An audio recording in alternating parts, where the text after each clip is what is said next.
আসসালামু আলাইকুম রহমতুল্লাহি ওয়া বারাকাতুহু ইন্নাল হামদুলিল্লাহ ওয়াসসালাতু ওয়াসসালামু আলা মান লা নাবিয়্যা বা'দাহু আম্মা বা'দ। আমরা সবাই সুখের খোঁজ করি। ব্যক্তিগত জীবনে হোক, পারিবারিক জীবনে হোক, সামাজিক জীবনে হোক কিংবা নাগরিক জীবনে তথা জীবনের প্রতিটি ক্ষেত্রেই আমরা সুখের খোঁজ করি। আবার সামাজিক জীবনে সুখী হওয়ার জন্য গুরুত্বপূর্ণ একটি অনুষঙ্গ হচ্ছে প্রতিবেশীর সাথে একটি সুন্দর ও হেলদি সম্পর্ক গড়ে ওঠা। আমরা যত বেশি আমাদের প্রতিবেশীর সাথে সুন্দরভাবে থাকতে পারবো, তত বেশি আমাদের সামাজিক জীবন আনন্দময় হবে, সুখী হবে এবং সফল হবে। এই কারণেই আল্লাহ রসুল সাল্লাল্লাহু আলাইহি ওয়াসাল্লাম প্রতিবেশীর সাথে সদাচরণের জন্য খুব গুরুত্ব দিয়েছেন। অসংখ্য হাদিসের মধ্যে আল্লাহ রসুল সাল্লাল্লাহু আলাইহি ওয়াসাল্লাম এ বিষয়ে আমাদেরকে সুস্পষ্টভাবে ওসিয়ত করেছেন, নসিহত করেছেন।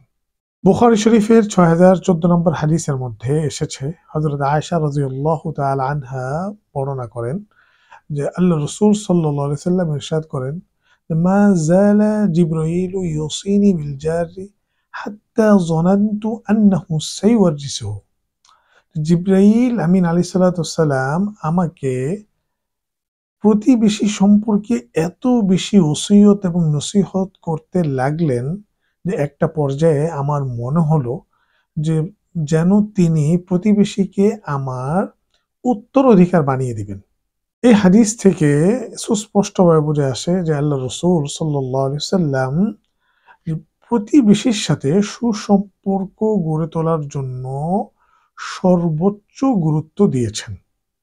প্রিয় দর্শক, আমরা বলতে চাচ্ছিলাম যে প্রতিবেশীর সাথে একটা সুন্দর, সহজ এবং একটা হেলদি সম্পর্ক কিভাবে আমরা গড়ে তুলতে পারবো সে বিষয়ে ইসলামের নির্দেশনাগুলো কি কি আছে এবং ইসলামের নির্দেশনাগুলো কিভাবে আমরা আমাদের জীবনের সাথে রিলেট করতে পারবো, মেলাতে পারবো, এই বিষয় নিয়ে আমরা আগামীতে কয়েকটি পর্বে ধারাবাহিকভাবে আলোচনা করার চেষ্টা করব ইনশাআল্লাহ।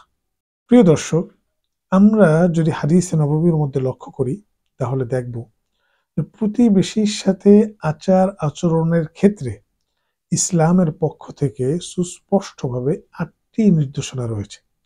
যে ৮টি নির্দেশনা যদি আমরা আমাদের সামাজিক জীবনে যথাযথভাবে প্রয়োগ করতে পারি তাহলে ইনশাআল্লাহুল আজিজ আমরা আমাদের প্রতিবেশীদের সাথে একটি সুন্দর, সহজ, স্বাভাবিক ও হেলদি সম্পর্ক গড়ে তুলতে পারবো। আল্লাহ পাক আমাদের সকলকে তৌফিক দান করুন।